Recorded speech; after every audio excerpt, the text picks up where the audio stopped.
ಕೇರಳದ ಮುಂದಿನ ಮುಖ್ಯಮಂತ್ರಿ ಯಾರು? ಇದು ಇವತ್ತಿನ ಹಾಟ್ ಟಾಪಿಕ್.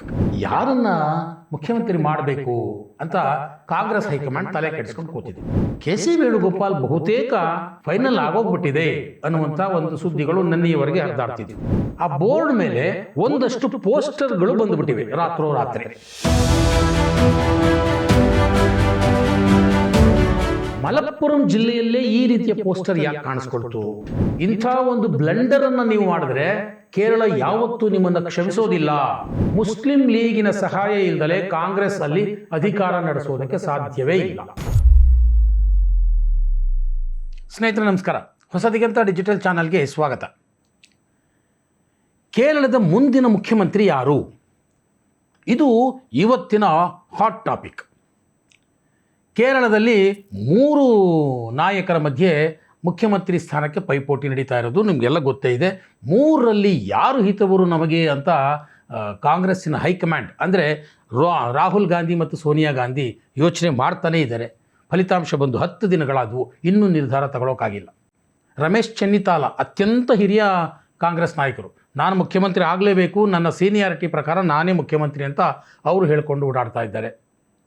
ಇನ್ನು ಕೆ.ಸಿ. ವೇಣುಗೋಪಾಲ್ ಇಂಥ ಚಾನ್ಸ್ ಬಿಟ್ಟರೆ ಮತ್ತಿನ್ಯಾವತ್ತೂ ಸಿಗಲ್ಲ ಅಂಥೇಳಿ ರಾಹುಲ್ ಗಾಂಧಿಯ ಕಿವಿ ಚುಚ್ಚುವಂಥ ಕೆಲಸವನ್ನು ಅವರು ಮಾಡ್ತಾ ಇದ್ದಾರೆ. ಯಾಕೆಂದರೆ ರಾಹುಲ್ ಗಾಂಧಿಗೆ ಪರಮಾಪ್ತ ಅಂದರೆ ಕೆ.ಸಿ. ವೇಣುಗೋಪಾಲು, ಪ್ರತಿದಿನ ಅವ್ರ ಜೊತೆ ಓಡಾಡುವಂಥವರು ದೆಹಲಿಯಲ್ಲಿ. ಇನ್ನು ವಿ.ಡಿ. ಸತೀಶನ್ನು ಕೇರಳದಲ್ಲಿ ಅವರು ಬಹಳ ಪ್ರಸಿದ್ಧರು, ಬಹಳ ಜನಪ್ರಿಯ ವ್ಯಕ್ತಿ, ಕಾರ್ಯಕರ್ತರ ಜೊತೆ ನೇರ ಸಂಪರ್ಕ ಒಡನಾಟ ಇರುವಂಥ ವ್ಯಕ್ತಿ. ಕೇರಳದ ಗೆಲುವಿನಲ್ಲಿ ಸತೀಶನ್ ಪಾತ್ರ ಬಹಳ ಮಹತ್ವದ್ದು ಅಂತ ಎಲ್ಲ ಕಡೆ ಚರ್ಚೆ ಆಗ್ತಾ ಇದೆ.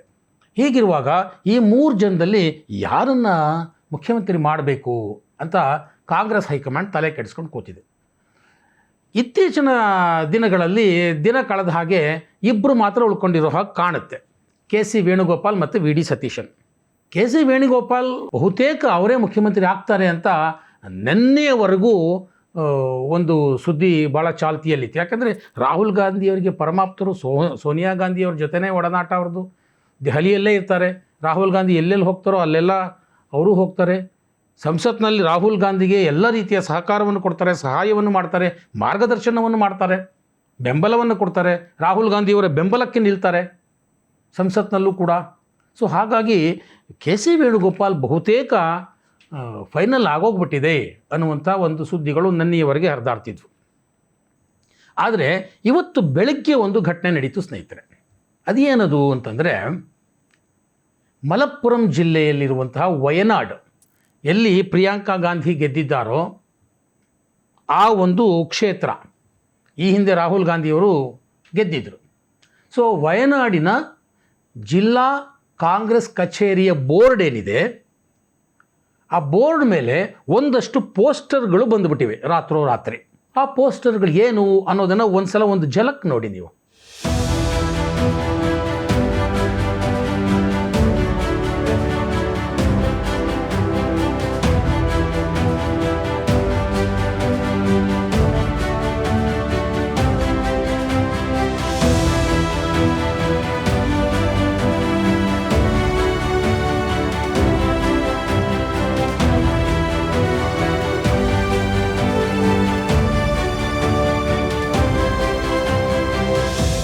ನೋಡಿದ್ರಲ್ಲ, ಈ ಪೋಸ್ಟರ್ಗಳು ಏನು ಹೇಳ್ತಾ ಇವೆ ಅನ್ನೋದನ್ನು ಎಕ್ಸ್ಪ್ಲೈನ್ ಮಾಡ್ತೇನೆ. ಅದಕ್ಕೆ ಮುಂಚೆ ಮಲಪ್ಪುರಂ ಜಿಲ್ಲೆಯಲ್ಲೇ ಈ ರೀತಿಯ ಪೋಸ್ಟರ್ ಯಾಕೆ ಕಾಣಿಸ್ಕೊಳ್ತು? ಮಲಪ್ಪುರಂ ಜಿಲ್ಲೆ ಮುಸ್ಲಿಂ ಬಾಹುಳ್ಯದ ಜಿಲ್ಲೆ. ಈ ಜಿಲ್ಲೆಯ ಒಟ್ಟು 19 ವಿಧಾನಸಭಾ ಕ್ಷೇತ್ರಗಳ ಪೈಕಿ 11ರಲ್ಲಿ ಮುಸ್ಲಿಂ ಲೀಗ್ ಗೆದ್ದಿದೆ, 2ರಲ್ಲಿ ಕಾಂಗ್ರೆಸ್ ಗೆದ್ದಿದೆ. ಅಂದರೆ ಮಲಪ್ಪುರಂನಲ್ಲಿ ಏನೋ ಒಂದು ಪೋಸ್ಟರ್ ಕಾಣಿಸ್ಕೊಳ್ತು ಅಂತಂದರೆ ಅದು ಮುಸ್ಲಿಂ ಲೀಗಿನ ಧ್ವನಿ ಆಗಿರುತ್ತೆ ಎನ್ನುವಂಥದ್ದು ಪ್ರಚಲಿತದಲ್ಲಿರುವಂಥ ಒಂದು ಸಂಗತಿ ಕೇರಳದಲ್ಲಿ. ಈಗ ಆ ಒಂದು ಪೋಸ್ಟರ್ಗಳಿಗೆ ಬರ್ತೀನಿ. ಆ ವೈಟ್ ಪೇಪರ್ ಮೇಲೆ ಒಂದಷ್ಟು ಟೈಪ್ ಮಾಡಿಬಿಟ್ಟು ಅಂಟಿಸಿರೋದಂತ ನೀವು ನೋಡ್ತಾ ಇದ್ದೀರಿ. ಅದರಲ್ಲಿ ಏನು ಹೇಳುತ್ತೆ? Mister Rahul and Priyanka, forget Wayanad, you won't will again from here. Mister Rahul Gandhi ಮತ್ತು ಪ್ರಿಯಾಂಕಾ ಗಾಂಧಿ, ವಯನಾಡನ್ನು ಮರೆತು ಬಿಡಿ, ಇನ್ನೊಂದು ಸಲ ನೀವು ಇಲ್ಲಿಂದ ಗೆಲ್ಲೋದಕ್ಕೆ ಸಾಧ್ಯ ಇಲ್ಲ. RG and PG, this is not just warning. Kerala will never forgive for this blunder. Mister RG and PG ಅಂತಂದರೆ ರಾಹುಲ್ ಗಾಂಧಿ ಮತ್ತು ಪ್ರಿಯಾಂಕಾ ಗಾಂಧಿ. ಇದು ಒಂದು ಎಚ್ಚರಿಕೆ ಅಂತ ತಿಳ್ಕೊಬೇಡಿ. ಇಂಥ ಒಂದು ಬ್ಲಂಡರನ್ನು ನೀವು ಮಾಡಿದ್ರೆ ಕೇರಳ ಯಾವತ್ತೂ ನಿಮ್ಮನ್ನು ಕ್ಷಮಿಸೋದಿಲ್ಲ ಅನ್ನುವಂಥದ್ದು ಇನ್ನೊಂದು ಬೋರ್ಡ್. ಮತ್ತು ಒಂದಿದೆ, mister Rahul, KC might be your back bearer but Kerala will never forgive you. KC ಅಂದರೆ ಇಲ್ಲಿ KC ವೇಣುಗೋಪಾಲ್. KC ವೇಣುಗೋಪಾಲ್ ಅವರು ನಿಮಗೆ ಪರಮಾಪ್ತರಿರ್ಬೋದು, ನಿಮ್ಮ ಚೀಲ ಹಿಡ್ಕೊಂಡು ಓಡಾಡ್ತಿರ್ಬೋದು, ಅಂತಂದರೆ ನಿಮ್ಮ ಬಕೆಟ್ ಇರ್ಬೋದು ಅಥವಾ ನಿಮ್ಮ ಪ್ರಾಕ್ಸಿ ಇರ್ಬೋದು, ಈ ಥರದ ಅರ್ಥದಲ್ಲಿ ಅವ್ರು ಹೇಳ್ತಾ ಇದ್ದಾರೆ. ಆದರೆ ಇಂಥದ್ದೊಂದು ತಪ್ಪು ಮಾಡಬೇಡಿ, ಕೇರಳ ನಿಮ್ಮನ್ನು ಕ್ಷಮಿಸೋದಿಲ್ಲ. ಇನ್ನೂ ಒಂದು ಪೋಸ್ಟ್ ಇದೆ, Wayanad will be next Amethi, we are done, we will finish you. ಅಂದರೆ ವಯನಾಡ್ ನಿಮಗೆ ಇನ್ನೊಂದು ಅಮೇಥಿ ಆಗಿಬಿಡುತ್ತೆ. ಅಮೇಥಿನಲ್ಲಿ ಹೆಂಗೆ ಸೋತರೋ ಹಾಗೆ ವಯನಾಡಿನಲ್ಲಿ ಮುಂದಿನ ಸಲ ಸೋತು ಬಿಡ್ತೀರಿ. ನಾವು ನೋಡ್ಬಿಟ್ಟಿದ್ದೀವಿ, ನಾವು ನಿಮ್ಮನ್ನು ಮುಗಿಸ್ಬಿಡ್ತೀವಿ ಅಂತ ಇನ್ನೊಂದು ಬೋರ್ಡ್ ಹೇಳುತ್ತೆ. ಮುಗಿಸ್ತೀವಿ ಅಂತ ಇನ್ ದ ಸೆನ್ಸ್ ರಾಜಕೀಯವಾಗಿ. ಇನ್ನೂ ಒಂದು ಪೋಸ್ಟ್ ಏನು ಹೇಳುತ್ತೆ, don't climb up Wayanad high range. ವಯನಾಡಿನ ಈ ಕಡಿದಾದ ಬೆಟ್ಟ ಗುಡ್ಡಗಳನ್ನು ಹತ್ತಿ ದಾಟಿ ಹೋಗುವಂಥ ಪ್ರಯತ್ನ ಮಾಡಬೇಡಿ ಅಂತ ಸೂಕ್ಷ್ಮವಾಗಿ ಎಚ್ಚರಿಕೆ ಕೊಡ್ತಾ ಇದ್ದಾರೆ. ಅಂದರೆ ವಯನಾಡ್ ಏನಿದೆ, ಇಲ್ಲಿನ ಅಭಿಪ್ರಾಯ ಏನಿದೆ, ಇಲ್ಲಿನ ರಾಜಕೀಯ ಧ್ವನಿ ಏನಿದೆ, ಇಲ್ಲಿನ ಸಾಮಾಜಿಕ ಮತ್ತು ಧಾರ್ಮಿಕ ಧ್ವನಿ ಏನಿದೆ, ಇದನ್ನು ದಾಟಿ ಏನಾದರೂ ಹೋದರೆ ನಿಮಗೆ ಭಾಳ ದೊಡ್ಡ ಗಂಡಾಂತರ ಕಾದಿದೆ ಅನ್ನೋ ಅರ್ಥದಲ್ಲಿ ಒಂದಷ್ಟು ಪೋಸ್ಟರ್ಗಳನ್ನು ರಾತ್ರೋರಾತ್ರಿ ಅಂಟಿಸಿ ಹೋಗ್ಬಿಟ್ಟಿದ್ದಾರೆ. ಇದರ ಅರ್ಥ ಏನು? ಈ ಪೋಸ್ಟರ್ ಕಾಣಿಸ್ಕೊಳ್ತಿದ್ದ ಹಾಗೇ ಕೇರಳದಲ್ಲಿ ಬೆಳಗ್ಗೆಯಿಂದಲೇ ಒಂದು ರೀತಿ ಬೇರೆ ಬೇರೆ ರೀತಿಯ ಸಂಚಲನಗಳು ಶುರುವಾಗ್ಬಿಡ್ತು. ಅದಕ್ಕೆ ಪೂರಕವಾಗಿ ಇಂಡಿಯನ್ ಎಕ್ಸ್ಪ್ರೆಸ್ ಒಂದು ಸಂದರ್ಶನವನ್ನು ಪ್ರಕಟಣೆ ಮಾಡ್ತು. ಮುಸ್ಲಿಂ ಲೀಗಿನ ಜನರಲ್ ಸೆಕ್ರೆಟರಿ PMA ಸಲಾಂ ಅಂತ ಅವರು ಸ್ಪಷ್ಟವಾಗಿ ಆ ಸಂದರ್ಶನದಲ್ಲಿ ಹೇಳಿದ್ದಾರೆ, ಕಾಂಗ್ರೆಸ್ ಹೈಕಮಾಂಡ್ ಎಚ್ಚರದಿಂದ ಹೆಜ್ಜೆ ಇಡಬೇಕು. ರಾಜ್ಯದಲ್ಲಿ ಯಾರ ಬಗ್ಗೆ ಹೆಚ್ಚು ಪಾಪ್ಯುಲಾರಿಟಿ ಇದೆ ಅನ್ನೋದನ್ನು ಗಮನಿಸಬೇಕು. ಅದನ್ನು ಗಮನಿಸಿ ಅವರು ಮುಂದಿನ CM ಯಾರು ಅನ್ನೋದನ್ನು ನಿರ್ಧಾರ ಮಾಡಬೇಕು ಅಂತ ಸ್ಪಷ್ಟವಾಗಿ ಹೇಳಿದ್ದಾರೆ. ಹೀಗೆ ಮುಸ್ಲಿಂ ಲೀಗ್ ನಾಯಕರಿಂದ ಹೇಳಿಕೆ ಬಂದಿದ್ದ ತಡ ಕಾಂಗ್ರೆಸ್ನಲ್ಲಿರುವ VD ಸತೀಶನ್ ಬೆಂಬಲಿಗರು ಸಹ ಅವರು ಸಹ ಎಚ್ಚೆತ್ಕೊಂಡ್ರು, ಅವರು ಸಹ ಬೀದಿಗಿಳಿದರು. VD ಸತೀಶನ್ ಅವರಿಗೇನೆ ಮುಖ್ಯಮಂತ್ರಿ ಪಟ್ಟ ಕೊಡಬೇಕು ಅಂತ. ಇನ್ನೊಂದು ಯಾವುದೋ ಒಂದು ಕ್ಷೇತ್ರದಲ್ಲಿ KC ವೇಣುಗೋಪಾಲ್ ಪರ ಬ್ಯಾಟಿಂಗ್ ಮಾಡ್ತಾಯಿದ್ರು ಒಬ್ಬರು ಹೊಸ MLA. ಅವರ ವಿಕ್ಟರಿ ಪ್ರೊಸೆಷನ್ನನ್ನೇ ಗೆರವ್ ಮಾಡಿಬಿಟ್ರು ಕಾಂಗ್ರೆಸ್ ಕಾರ್ಯಕರ್ತರು.